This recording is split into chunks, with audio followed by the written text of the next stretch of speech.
PM Arsho കൂടി നമ്മളോടൊപ്പം ടെലിഫോണിൽ ചേരുകയാണ്. ആർഷോ, ഇതാ SFIയുടെ കരിങ്കോടി പ്രതിഷേധം, ഗവർണർ അതിനോട് പ്രതികരിക്കുന്ന രീതിയാണ് നമ്മൾ കാണുന്നത്. നിലമേലിൽ നടുറോഡിൽ കുത്തിയിരിക്കുകയാണ് ഗവർണർ SFIയുടെ പ്രതിഷേധത്തെ തുടർന്ന്. എന്താണ് ഇപ്പോൾ നമ്മൾ എങ്ങനെയാണ് ഈ വിഷയത്തെ നിങ്ങൾ കാണുന്നത്? ഈ രാജ്യത്തിനകത്ത് ജനാധിപത്യപരമായി പ്രതിഷേധം അറിയിക്കുന്നതിന് വേണ്ടിയിട്ടുള്ള അവകാശം ഇന്ത്യയിലെ ഓരോ പൗരനും രാജ്യത്തിന്റെ ഭരണഘടന നൽകുന്നുണ്ട്. ഞങ്ങൾ ആ അവകാശം വിനിയോഗിക്കുകയാണ് ചെയ്തുകൊണ്ടിരിക്കുന്നത്.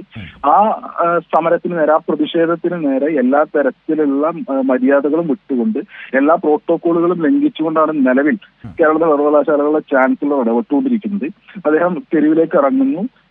സമരത്തിലായിരിക്കുന്ന ഈ പറഞ്ഞ പ്രതിഷേധം അറിയിക്കുന്ന SFI പ്രവർത്തകർക്ക് നേരെ ആക്രോശിച്ചുകൊണ്ട് പ്രകോപനം സൃഷ്ടിക്കുന്നതിന് വേണ്ടിയിട്ടുള്ള ശ്രമം നടത്തിക്കൊണ്ടിരിക്കുന്നു. എല്ലാ തരത്തിലുള്ള പ്രോട്ടോകോളുകളും ലംഘിച്ചുകൊണ്ടാണ് അദ്ദേഹത്തിന്റെ ഇടപെടലുകൾ ഉണ്ടായിക്കൊണ്ടിരിക്കുന്നത്.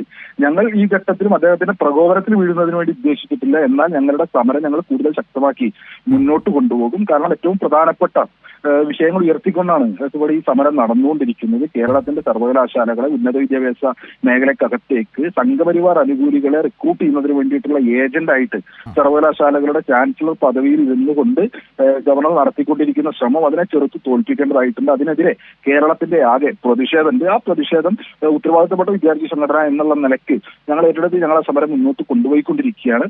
ആ സമരത്തിന് നേരെയാണ് അദ്ദേഹം ഈ നിലയിൽ എല്ലാ തരത്തിലുള്ള പ്രോട്ടോകോൾ ലംഘനവും നടത്തിക്കൊണ്ട് തെരുവിലേക്ക് ഇറങ്ങി ഏതെങ്കിലും നിലയ്ക്ക് പ്രകോപനം ഉണ്ടാക്കി. ഇപ്പോൾ സമരത്തിന്റെ ദൃശ്യങ്ങൾ കാണുന്ന ആളുകൾക്ക് മുഴുവൻ വ്യക്തമാകും.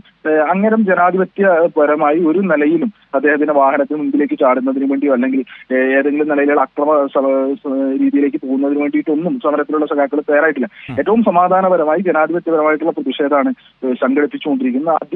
അതിനെതിരായിട്ടാണ് ഈ നിലയിലേക്ക് എല്ലാ മാന്യതകളും വിട്ടുകൊണ്ട് ഈ കഴിഞ്ഞ ദിവസങ്ങളിലൊക്കെ പാലക്കാട് ഉൾപ്പെടെ അദ്ദേഹം SFI പ്രവർത്തകർക്ക് നേരെ നടത്തിയിട്ടുള്ള പരാമർശങ്ങളൊക്കെ എല്ലാ മര്യാദകളും ലംഘിക്കുന്നതാണ്. അത്തരത്തിലുള്ള പ്രകോപനപരമായിട്ടുള്ള പരാമർശങ്ങളോടും അദ്ദേഹത്തിന്റെ ഇടപെടലുകളോടൊക്കെ അങ്ങേയറ്റം ആത്മസംയമനം പാലിച്ചുകൊണ്ട് തന്നെയാണ് സമരം മുന്നോട്ട് കൊണ്ടുപോയിക്കൊണ്ടിരിക്കുന്നത്. ഈ നിലയിലുള്ള പൊറോട്ട നാടകങ്ങൾ കാണിച്ചുകൊണ്ട് ഈ സമരത്തിന്റെ വഴിതിരിക്കുന്നതിന് വേണ്ടിയോ അല്ലെങ്കിൽ ഈ സമരം അദ്ദേഹം ഉദ്ദേശിക്കുന്ന നിലയിലേക്ക് ആക്രമ സംഭവങ്ങളിലേക്ക് കടക്കുന്നതിന് വേണ്ടിയിട്ട് ഞങ്ങൾ ഉദ്ദേശിച്ചില്ല.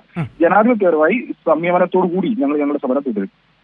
ഇവിടെ ആർഷോ, വളരെ പ്രധാനപ്പെട്ട വിഷയം, ഇപ്പോൾ നിങ്ങൾ പ്രഖ്യാപിച്ചിരിക്കുന്ന ഈ സമരം വലിയ തോതിൽ ഗവർണറുടെ ഉള്ളിൽ അസഹിഷ്ണുത വളർത്തുന്നുണ്ട്, നീരസം വളർത്തുന്നുണ്ട്. ഇപ്പോൾ നിയമസഭയിലടക്കം അതിൻ്റെ ഒരു തുടർച്ചയാണല്ലോ നമ്മൾ കണ്ടത്. ഇപ്പോൾ അത് തൊട്ടടുത്ത ദിവസം ഇങ്ങനെയും റോഡരികിൽ ഇറങ്ങി കുത്തിയിരുന്നു കൊണ്ട് ഇത്ര ഉത്തരവാദിത്തപ്പെട്ട ഒരു വ്യക്തി കാണിക്കേണ്ട രീതിയിലാണോ പ്രവർത്തിക്കുന്നത് എന്ന ചോദ്യം നമ്മുടെ മുന്നിലേക്ക് വെച്ചുകൊണ്ടാണ് ഗവർണർ പ്രവർത്തിക്കുന്നത്.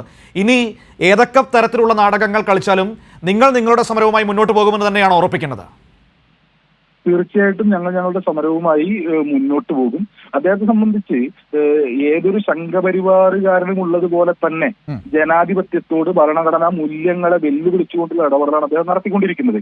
അദ്ദേഹം ആ നില തുടരുക എന്നുള്ളതല്ലാതെ അതിനകത്ത് ഞങ്ങൾക്ക് മറ്റൊന്നും പറയാനില്ല. എന്തെല്ലാം ചെയ്താലും, ഏതെല്ലാം തരത്തിലുള്ള നാടകങ്ങൾ അരങ്ങേറിയാലും ഞങ്ങളുടെ സമരത്തിന്റെ മൂർച്ച കുറയ്ക്കുന്നതിന് വേണ്ടി ഞങ്ങൾ ഉദ്ദേശിച്ചിട്ടില്ല. ഏറ്റവും കരുത്തുറ്റ നിലയിൽ തന്നെ, ഏറ്റവും ശക്തമായ നിലയിൽ തന്നെ ഞങ്ങൾ സമരം മുന്നോട്ട് കൊണ്ടുപോകും.